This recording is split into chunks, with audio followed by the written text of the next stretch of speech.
Hey, it's Party Time, Mom. Welcome to another episode of the Chad Prather Show. It's a great Monday in the mothership, Studio 22. Puppet Master Mark at the helm, sitting alongside the lovely Candice, the queen of the Ethiopians, in her on her throne with her crown. Did y'all have a good weekend?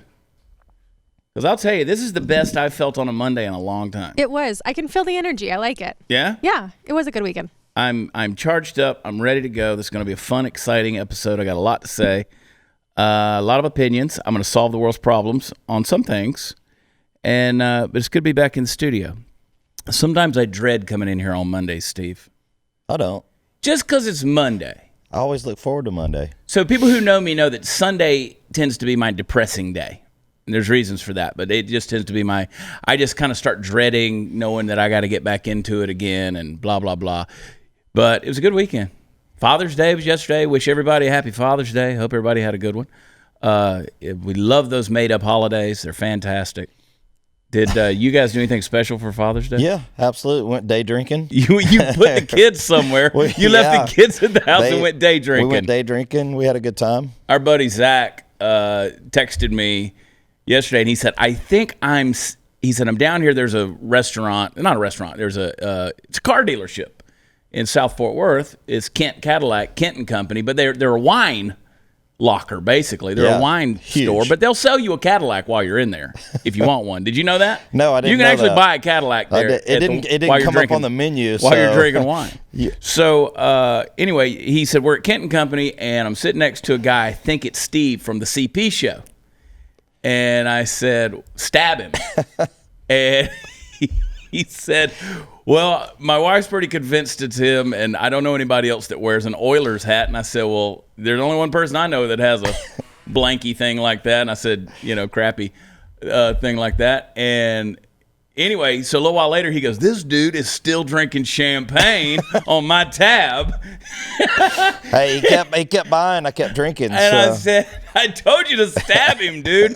I'm like, good luck getting out of that. So you guys had a champagne. You didn't have a headache today? No. Champagne. I didn't have that much. They did. They had a couple of bottles of champagne, and I was like, I had a couple of glasses. Well, Zach he's a wine dealer. He's a wine, and so he knows his wine. He knows his stuff. Yeah, right? me and him talked some business, other side hustle business. So he's going to come on the one you produce, Whining Women, with the girls on your Party Foul network, Party Foul, Nation, Party Foul Nation on YouTube.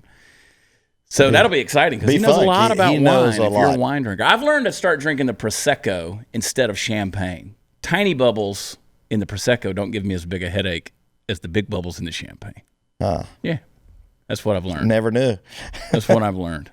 I should just quit drinking it altogether. Anything that hurts you like that. We got a big show that's going to happen today, though, folks. Here's what I'm going to do.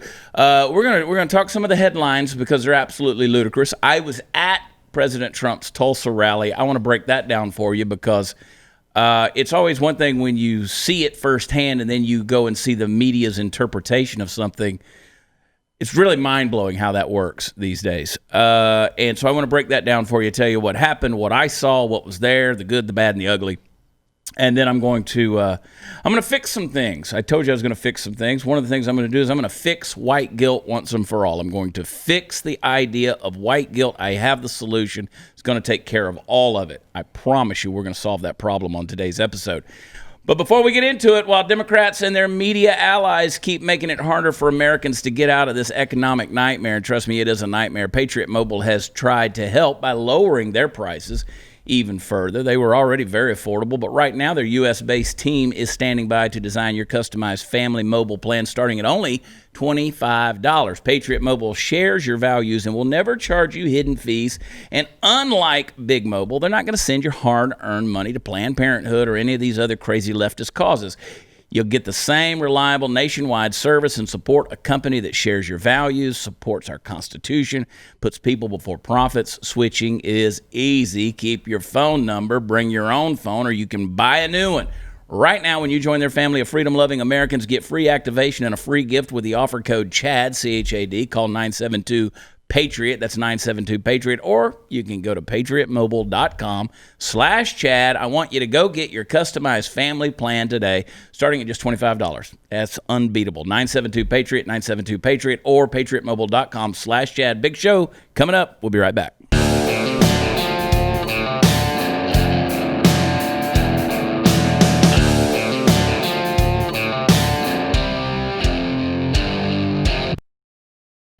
I want to get into a couple of headlines because some of these you just can't ignore. One of the ones that's out there right now is Bubba Wallace, who, of course, is the NASCAR African-American driver, which is funny to me how these guys really capitalize on this African-American thing.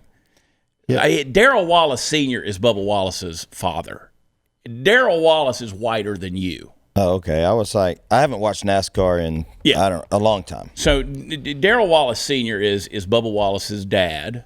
And this whole jumping on the bandwagon of a cause, look, I have no problem with that, but don't come to the public. This is the thing that wears me out. Like Colin Kaepernick was raised by white parents, okay?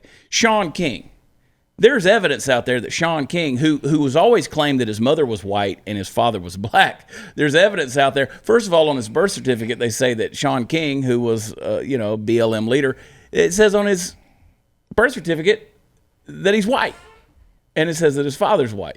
So that's interesting. And, of course, you got the whole Rachel Dolezal thing. Yeah. Look, I've said this before on this show. None of you are Africans, okay? If you want to defy me, the time I've spent in Africa, I'll take you to Africa and I'll show you. You're not African. You're not African American, okay? If you want to claim whatever race, that's fine with me, but don't with this whole persecuted thing. This is not an African problem. This is an American issue that you're dealing with and claiming all of this. Anyway, we're going to deal with all that later with the white guilt stuff. But, of course, he's claiming that someone left a noose over the weekend in his stall at Talladega. You know, NASCAR has now banned any Confederate flags at any NASCAR races. There was an airplane that flew over with a banner behind it that had defund NASCAR, had a Confederate flag on it.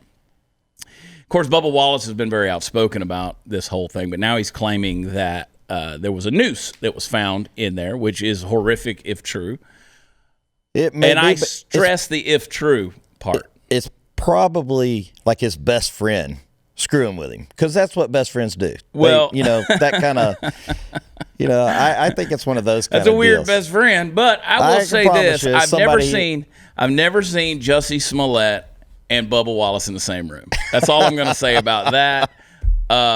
You just don't go into a NASCAR driver's stall without, there's heavy security, there's surveillance, there's, this is a NASCAR automobile. This is an expensive piece of machinery. You don't just get up close and personal to that. Yeah. And with anybody can come in and sabotage it or something like that. So we'll see how that all pans out. Again, vile if true, but that's awfully suspicious. It's just awfully suspicious to me when things like that happen so conveniently. Jeffrey Epstein's a madam. You remember us talking about Jeffrey Epstein, who did not kill himself. Ghislaine Maxwell. She's gone back to France, apparently. Everybody's been wondering where she's been. She's been on the run, bunkered down in a plush Paris apartment as the FBI investigates her connection to Epstein and the alleged, stuff going on there, sex trafficking. So she's still on the run. She keeps moving every month. Well, they can't extradite her from France, right? I would assume that they could. France, I'm sure, has an extradition agreement with America, unless there's something I don't know about. But yeah, pretty cooperative there. But she's moving. I'm like every month. She keeps on moving. Well, so. They can't extradite her unless there's a known... But it has to be a charge. Yeah, she's got to be indicted for something. Yeah. So there you go on that. We'll see what happens. Of course, everybody's going to claim coronavirus. She's got to be careful because of the pandemic, so she's got to stay healthy there. I tell you one thing you need to do. If you're going to hang out in Atlanta these days where they're shooting each other, there were 99 shootings, by the way, in Chicago over the weekend. 99 shootings over the weekend in Chicago. Black lives. Cops shooting people? No, wasn't any cops, actually. Oh. You would think with this crazy epidemic of cops killing everyone, these savages that are out there, you would think that at least one of the 99 was a cop who was out hunting black people. Yeah. It wasn't. Not a single one. It was all black shooting other blacks. Which is weird to me, man, because I thought Black Lives Matter. Well, not in Chicago. Apparently not in that part. And I can't tell you how many black babies were aborted over the weekend. I don't have those numbers in yet, but I guarantee you it was much, much more than 99. Apparently those black lives don't matter either. Yes, I'm snarky today, Candice. I'm snarky because I'm tired of the hypocrisy. Tired of the hypocrisy. I mean, let me go back to Bubba Wallace for a second. Bubba Wallace grew up in the lap of privilege. His father is Darrell Wallace Sr. Yeah. The Wallace family's reasonably well known in NASCAR. So this whole oppressed, and Colin Kaepernick, who's just been so oppressed with this wealthy white family that adopted him. I'm tired of it. We're going to get to the white guilt thing later on, I promise, because I just don't have any, but I'm going to help you not have any too. So the other thing, they're shooting each other in Atlanta. We saw video of the gunfights erupting and coming out, and the girl collapses on the ground. Like, oh my God, did you get shot? And she immediately starts pulling her bandage out. I'm going to say that's a crisis actor who totally was right there on the spot. I don't know that they weren't shooting guns up in the air for something. I mean, they're just creating all this havoc. Police are not coming in, but in CHOP or Chaz, I still call it Chaz because Capitol Hill Autonomous Zone makes more sense than Capitol Hill. What is it? What's the O stand for? It's sounds like a cooking show. Organized protest. That's the O. Organized, but it's not organized at all. So they were shooting it up there. They're shooting up the little few blocks that they've got there.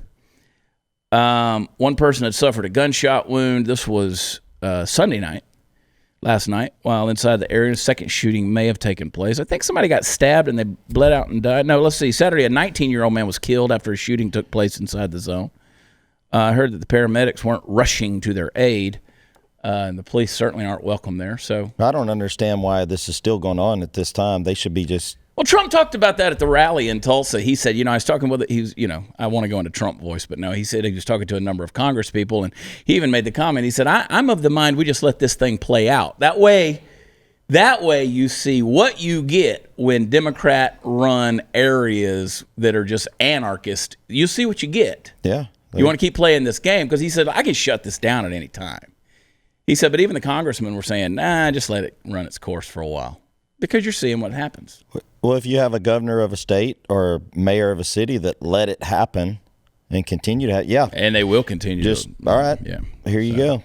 Just a matter of time. And then that dude who's running the joint, the Raz or Kaz or whatever his name is, there's some interesting stuff, and I'll let y'all study that on your own. That guy who basically determined he was the warlord or whatever. There's some evidence out there of him being a pimp, of him doing some underage prostitution trafficking, some of those things. So you guys, you really do attract the best of humanity. It's pretty amazing to see. We'll get into that later. So much I want to talk about. Amazon, how can you be this stupid? So Juneteenth happened, June 19th, of course. For those of you who don't know what Juneteenth is, like Jade was talking to me the other day, she goes, how does someone not know what Juneteenth is? If you live outside of Texas, most likely you won't know what June 19th is. That's what I told her. I said, so, the Emancipation Proclamation, which was, of course, declared by Abraham Lincoln, 1863, emancipated the slaves. But, we were in the middle of the Civil War, and a lot of folks in the South said, we don't really care about emancipating anybody. So it wasn't until 2 years later that they gained the they didn't have Facebook or Twitter. Right. Because, the word traveled slow. I was going to say it took a long time for... Yeah, word traveled slow. So, of course, it's the emancipation of the slaves in Texas. And so if you're in Texas, Oklahoma, you might know. Yeah. Rest of the place. There were a lot of people on social media who were saying, we'd never heard of it. We don't know what Juneteenth is. And I will say, here's a good thing, Candace. I was thinking this morning, early this morning, I was like, okay, what is positive that's come out of all of this stuff? Like, people finding out what Juneteenth is, I think that's positive. It is a positive thing. Right? So people are finding out more. People are going in, they're researching more, they're studying more about Black lives, they're finding out more about Black history. They're going in and they're checking out a lot of things. Some of that history doesn't line up with what the woke folks want you to believe, but nonetheless, people are out there studying some things and they're learning some things. That's a positive thing. I appreciate the Black community's contribution to America. I'm not talking about slavery. I'm talking about as intellectuals, as free men and women, as people who have truly contributed to the advancement of America. America's a great country. You know why America's a great country? Because we're a diverse country, right? 100%. I mean, why is any painting in any museum a great painting? Because of the diversity of colors and the textures and the art that goes into it and the different strokes and the different ways to do it. That's what makes art, right? So that's what makes our country great is that diversity. So I appreciate everybody's contribution to America. It's not just a white nation that we used everybody. We've said it over and over again. We don't need to get in the debate. I love it when people come at me. You know, you'll post those clips on social media, Candace, or I'll tweet something, and they're like, oh, so you're for oppressing black people because America is great? You think we should oppress more black people so that you white people can enjoy your great nation? No, stupid ass. That's not what I'm saying at all. I'm saying we've all made it great. We've all had our problems. We've all had our sins, and there's things in our past we're not proud of. But we've gotten past those things. Yeah, right? It's no different than like when, you know, some of the shirts that we wear. Yeah. That whether it's defend the police or whatever. Well, because you're wearing that shirt, and I had someone say, so does that make you racist? And I'm like, what are you talking about? No, absolutely not. You can do... Yeah, we defend black police too. Yes, absolutely, 100%. It's like, and it's like, oh, so you're defending these bad precincts, these bad police stations that are horrible and have bad cops in them. No, we're not doing that at all. We're standing with the good cops to fight the injustice even within their own ranks. It's real simple. It's real simple. Because the thing is, people who act like that, they're not real cops. They're because they're not obeying the oath they took. They're not living and abiding by the oath they took. So, in my opinion, people who do crap like that aren't real cops. And they're giving a bad name to the good cops. But let me tell you, you would think we've gotten past all that, but then enter people like Amazon, you know, woke-ass Amazon out there, Amazon.com. They want to have a celebration for their employees for Juneteenth. So what do? What do they do? Oh, my God. It's like you're sitting around going, well, how can we celebrate black lives for Juneteenth? I'll tell you what we're going to do. We're going to give them chicken and waffles. Okay, but here we go. Chicken and waffles, doesn't come from black people. I thought chicken and waffles came from these uppity Let me tell you where chicken and waffles comes from. Restaurants. Chicken and waffles comes from Gladys Knight of Gladys Knight and the Pips. It comes from Gladys Knight. The moment I wake up, begin to put on my makeup, I say a little prayer for you. So, Gladys Knight's Chicken and Waffles, Atlanta, Georgia, baby. That's where it all got big. But let me tell you something. Yeah, no, it didn't happen. Now all these uppity restaurants have embraced it because it's good. We got to go to ad here in a second. So let me just say, they said, we stand in solidarity honoring the black community by supporting local black business. We're happy to share an authentic meal crafted by Chicago's Chicken and Waffles, June 19th. Ooh, boy, they caught the hell on that one. So much for supporting your black African American employees. Where's the solidarity in that? We demand a paid holiday, not some damn chicken. Y'all should be watching Yardbirds, me and Bougie Sean. Somebody said, should I bring watermelon too? Well, there you go. You get what you get, folks. So there it is. Hey, before that, working from home is driving up the worst type of cybercrime, which is called home title theft. We're doing everything from home these days. We're working, we're banking, video conferences, meal deliveries, shopping. Cyber criminals are targeting your homes on a computer. Actually, they want the money they can get by taking out loans against your home. How do they do that? Well, it's called home title theft, and the FBI is warning homeowners that this is what's happening today. Home title lock is how you protect your home from cyber thieves. Your home's legal title is online where they find it, forge your signature that says you sold your home to them. Then they're going to take out loans against your home, leave you with the debts. Now, banks, insurance companies, your basic identity theft services are not going to protect you from that. Home title lock is going to put a virtual barrier. It's going to build a wall, if you will, around your home's title. Protect your home now. Go to HometitleLock.com. Register your address. They'll tell you if you're already a victim of home title theft.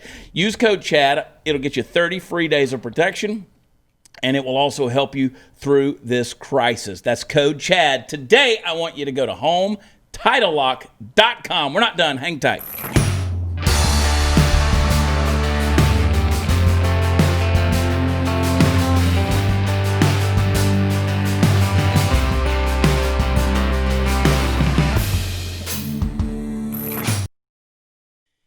So they're tearing down the monuments, man. They're wanting to tear it. Now they're wanting to remove the monument to Teddy Roosevelt in front of the New York, what is that, the museum that's there? Or the library, the museum?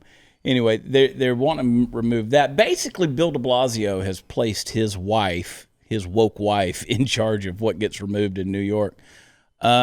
She's a black woman, right? Yeah, she's a black woman. Okay, so she knows which statues need to be taken down. But, it's amazing what they're leaving behind and what they're trying to tear down. Our buddy Jesse Kelly, he was just blew up Twitter yesterday. Speaking of Twitter, this is our new Twitter bird. Every time we talk about Twitter, Twitter bird has to chime in.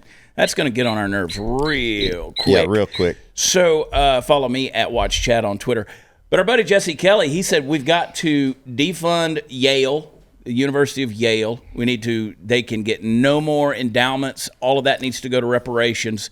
Yale has to change its name because Yale, of course, is named for a man who was an African slave trader. Yale was actually built with funds that were gained from the African slave trade. So was, a lot of different universities in America. In fact, Rice University right here in our beloved Texas was started as a whites-only university. So we demand that they change their name, or we're going to storm the gates there at Rice. But check out Jesse Kelly. He's having a field day talking about defunding Yale and tearing down Yale and changing the name. And anybody that wears a Yale shirt or anything that has Yale on it, you Yaleys out there, you're racist. Just remember that. You're advertising for the slave trade. They don't like it when that logic's turned around. No, they don't like it. They don't like it. That's why I'm talking about the Teddy Roosevelt thing. They don't want to take down any Franklin Roosevelt stuff. And remember, Franklin Roosevelt was a super Democrat, mega Democrat, who he didn't do anything. You want to talk about hurting the black community, but the Asian community, put them in internment camps, rounded them up during World War II and put them in internment camps. So, we haven't done that in America to the black community. In the Asian community, you never hear them complain. No. You never hear. We talk about white privilege. What about Asian privilege?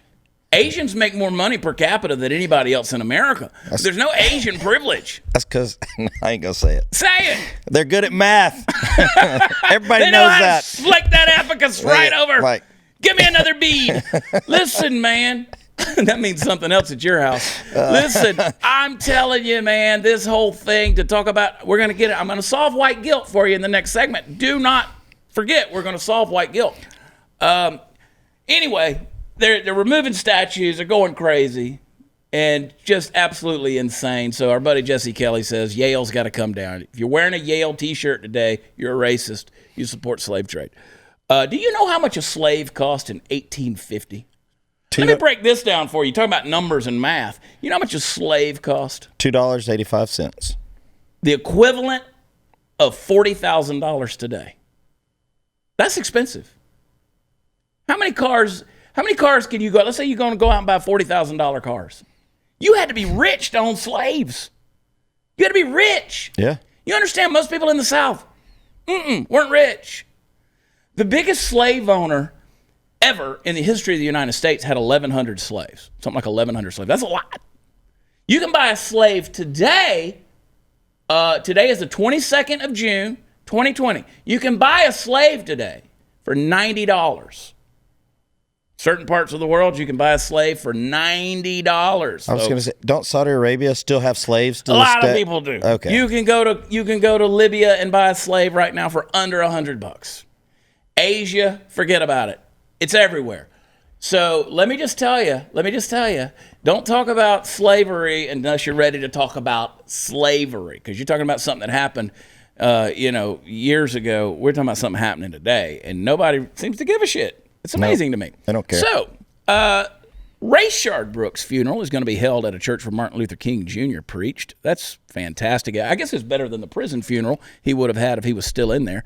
Family woman that portrayed Aunt Jemima, she doesn't want the rebranding. Of course, they don't want that to happen.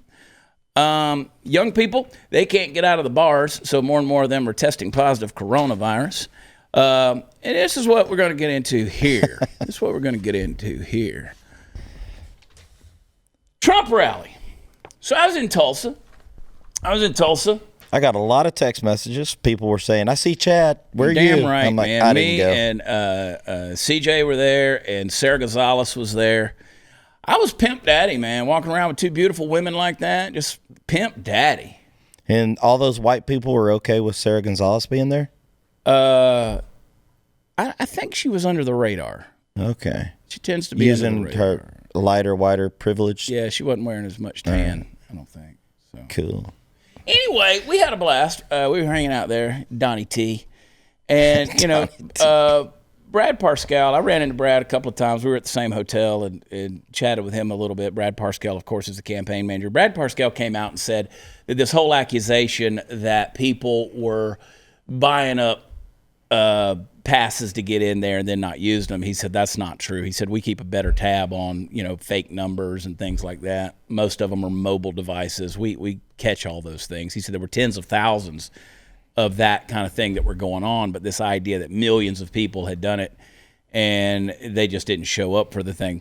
So we get there, right? Get into Tulsa, and we're hanging out. We're spending time with the crowds. We're spending time just walking the streets, chatting with people. We did a number of media spots. We saw some friends we knew. We made some new friends. It was an interesting atmosphere, to say the least, there in Tulsa. And when we got into the rally, there were several people who were there that we knew that their big concern was the upper decks aren't full. This is not going to look good. And the thing went on, and of course, I'm sitting there watching the president speak. I enjoyed it. I always enjoy Donnie T when he speaks because he's funny, and that drives people crazy, and I just love the fact that he drives them crazy. So I'm watching, and I'm thinking, what's the media spin going to be? What's the spin going to be? We had not been gone from, because Sarah, CJ, and I, we walked back up. We went to the restaurant. We were having a beer because Sarah wasn't for her impregnated reasons. But we were sitting there, and we were it'd been a long day, walked a long way. And within an hour of us leaving the box center there, that was what the news spin was, that it was empty, that nobody showed up, that nobody came to the rally. And I thought, oh my God, so they were really jumping on this thing. And if you've watched the news at all in the last 3 days, that's what you've been hearing. Nobody showed up. Okay, well, that's not true, first of all. And by the way, the thing has now been viewed. That speech was, by midnight that night, there were 7 million views of the speech, whether online or televised. So that was a huge presence, virtual presence at least, watching that thing. But let me unpack for you for the next few minutes, and then we'll go into the next segment. But our experience was this. We get there. It's time to head down towards the venue, the box center. I've done shows every year in Tulsa. Tulsa's always been good to me. Great audience shows up, and good folks in Tulsa. I know downtown pretty well. We're walking down there. Well, you can't get there. You can't get to, we're 3 blocks from the box center. You can't get there. Why? Because they have everything walled off and fenced off. There's a huge armed security presence with police department as well as the National Guard. They're all in the streets. They're directing traffic. They're stopping people from going certain directions. So we went down a couple of roads that we were hoping we could get down to the box center. We couldn't. They'd already shut those areas down, fenced them off. So we literally had to walk probably about 6 blocks in the wrong direction in order to go another 2 blocks back in the right direction before we get to a street that would head back over to the far end of the box center. So we walked a couple of miles. And this was just to go inside. Now, there was never a street we were on that was not packed with people. Now, not everybody was pro-Trump, but there was a lot of pro-Trump. There was a lot of people on the right. And you can tell that because everybody's identifying themselves with their T-shirts. The vendors were out there. They were selling things. There were flags. There were banners. People shouting. There were megaphones. There were all these things. You knew where people stood on this. There were Black Lives Matter. It was just, and we're out there wearing our Defend the Police shirt that we sell. And, you people either love it or hate it, whatever. Yeah. We're getting a lot of comments about it, which is what I love.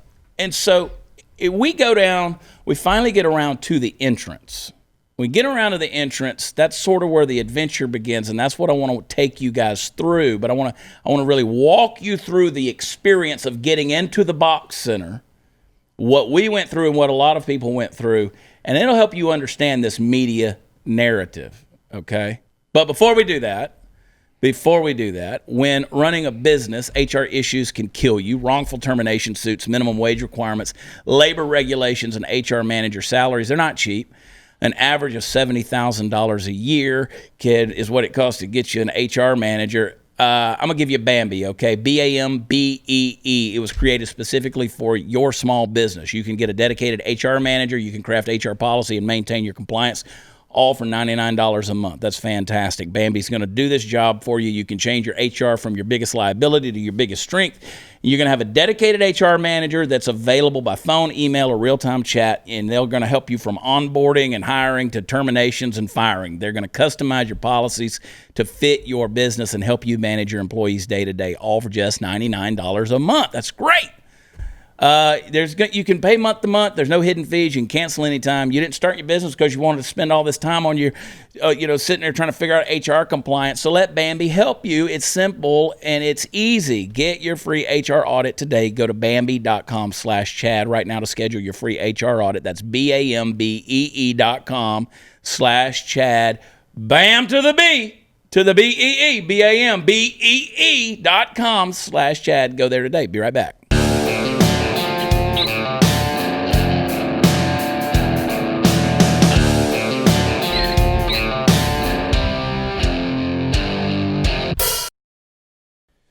So, real quick, I want to welcome to the show my sister from another mister, my work wife, Sarah Gonzalez. Sarah Gonzalez. She stepped in the studio, and I said, "Get up here," because Sarah was with me at the rally, and I was with her. And it's funny, we took pictures with people, and one guy said, "Oh, Jade, Chad's wife never shows up, but Sarah always does." And I'm like, well, that's because we're doing the hibbity-dibbity. People are so stupid, man. It's their job. I know. Then he was talking about CJ and was like, well, there was some hottie that was out there that, she didn't want to get in the picture. And I was like, well, she was working on the blisters on her feet from walking through those crowds of people. And I was like, and she's not nobody. That's CJ from the Deplorable Choir. She's quite recognizable. Which many people did recognize. Many people did. So, and that was fun. Going to a rally like that, I really wasn't thinking about it because I never do think about things like this, is you come out there on the floor where we were, and all of a sudden people start coming down out of the stands because they see you, they recognize you, they want to take pictures. So it's always humbling. You should have seen the line for Chad Prather pictures. It wasn't a Graham Allen type line. Oh, it was a line though, Chad. It's humbling when people do that, right? It's encouraging, but it's humbling. And so how many of them asked about me? There was a couple. Oh, okay, there was a couple. Cool. And there were some folks that were anxious. They were excited to see Sarah, and some of Sarah's crushes were there. So we get down there, Sarah. We're sweating half to death because we've walked a long way to get around, the craziness. And mobs of people out there. We come out. The line is we're what, 3 hours before? Oh yeah. It was at least it was like 3 or 3:30, and the thing was supposed to start at 7. He started at 7, yes. So there was mobs of people out there. They were doing the outdoor stage thing. They were televising that, and we had to ask several people, where can we go in for the press entrance? That took us at least an hour to work through that craziness, right? It should not have taken that long, but yes. We got our credentials really fast. We got our armbands. We had to go through, like being at Six Flags or Disney, we had to go through the little stalls to walk through the thing to get up to a security check. Before you ever go to the security check, you got to put your face in front of like a little iPad thing, and it measures your temperature, right? Okay, so what we're learning now from a lot of people who were there is as it got closer to time for people to get into the event, those temperature takers just left. They just picked up and left, like walked off the job. So people couldn't get their temperatures measured. And I've had several people who have messaged me who said there were literally thousands of people who wanted to get in, and the Secret Service had to come out and say, no more can come in. We're closing off because there's no temperature takers. We can't measure that. So we went on in, and we're looking up at the top, and we're like, okay, there's people up there, but it's sparse, right? And I'm thinking, it'll fill on in. Well, up top, it just never filled in. What I'm finding out now is the box center had placed spacers on the chairs where it says every other chair. They finally removed that, but they roped off the upper sections where you could not go up the stairs to get there. So there's a huge outcry now towards the management of the box center saying that they really kind of sabotaged the event. There's a lot of people who have sent me messages who are saying, I'm very ashamed of my city for allowing, because it's a city-run place, the box center. And they said, we're really ashamed because we were the victims of this not being able to get in, and it was all because of management of the box center. Interesting to see. Yeah, I would believe that too, because they were very disorganized. They didn't really seem to know where anyone was supposed to be, where they were supposed to go. So, I mean, that's why it took us an hour to get where we needed to be, because no one really could give us the directions right. And then when they did, it was very vague. Right. They're just like, well, you go that way. Well, the speedy pass is always the way to go. Yeah, you skip the lines. Skip the line. And Right, the express pass. But honestly, while I was in there, I never thought about the idea that there was nobody there, because the bottom was packed. Yeah. Right? The bottom level was packed. And the energy was still high. The energy was so high. Yeah. I mean, it was so loud in there. There was so much energy, and so many people just excited to be back and at the rally and together and doing all these things, that it didn't cross my mind about the top deck. Like, it didn't cross my mind. It wasn't tarped off. I've heard people say that. It wasn't tarped off. I've got the pictures. I've shared them. Some of the pictures that I've shared, people are like, oh, you're trolling yourself because there's nobody up. And I'm like, well, that was 2 hours before the event. We were in there 2 hours before it started. The bottom was already packed. People were filling in at the top. I've got pictures of the areas you could see where it was sparse in certain areas. But people were turned away. And I know that because there were thousands of people. Now, no, they did not need the overflow stage outside. They did not need that. But let me talk to that for a second. We talked to some vendors after the show, some people that knew us, and I've crossed paths with them a time or two. They said this is our 67th event that we have come out and sold merchandise at. They said this was the most violent, threatening environment we've ever been in. We were being threatened to get shot. They were going to run us over because they're right there on the curb. While we were sitting there talking to them, there were numerous people who were coming by, and the Black Lives Matter rally that was full of just white people had already marched through. They were F you and F this and F Trump and F, all God's children. And so that was that. So anyway, they were hanging out the windows and they were blessing us out and doing all of that. Which, can I just say, the people who we talked to who said that the Black Lives Matter group was so violent towards them, not white. No, they were Hispanic. They were not white. They were Hispanic, and I mean, like, they were a darker skinned brown people. Right? You could clearly tell they were not white. Yeah, and they said this was the most violent. So a lot of people were catching that. A lot of people were getting that. Just based on the people on the streets, it was a ton of people. There was a huge turnout. I was highly encouraged by the thing. I was too. But you see how the media spins it, right? So between that and, of course, there was no geriatrics there. There were no older people. There were very few older folks there. And I can understand with COVID concerns, So with all of that stuff, and it's amazing to me how the left kept saying, oh, you guys are just going to be in one big old petri dish. I hope y'all get COVID and die. And then after that happens, they're like, well, y'all go ahead and, I can't believe y'all are getting together and doing all this stuff. I can't believe y'all are doing it. Wait, I thought you wanted us to die. Well, look at there was nobody in there. I mean, okay, so... Well, which is it? Did you want nobody in there or everybody in there? I mean, what do you want? So the media narrative's been fun. It's been interesting. There weren't as many people as, and I'm not making excuses there. There were not as many people as they expected. And of course, AOC got on Twitter, and her whole thing was she wanted to, thank you, Twitter bird. She said in her tweet, she said, actually, you just got rocked by teens on TikTok, Chinese company, who flooded the Trump campaign with fake ticket reservations and tricked you into believing 1 million people wanted your white supremacist open mic enough to pack an arena during COVID. So, listen, bitch, what you just said is, I am happy that people using a Chinese entity just interfered with a presidential election. She should not only be kicked out of Congress, she should be arrested. If that's the kind of stuff you're promoting and pushing and advocating for, then you're a criminal. So don't talk about Russians meddling in elections. Don't talk about any of that stuff. That right there proves the woman is so stupid with her horse face, ugly ass self. She got on Twitter and admitted she used a Chinese company to meddle in a presidential election. I'm gonna fix white guilt for you. Y'all hang tight.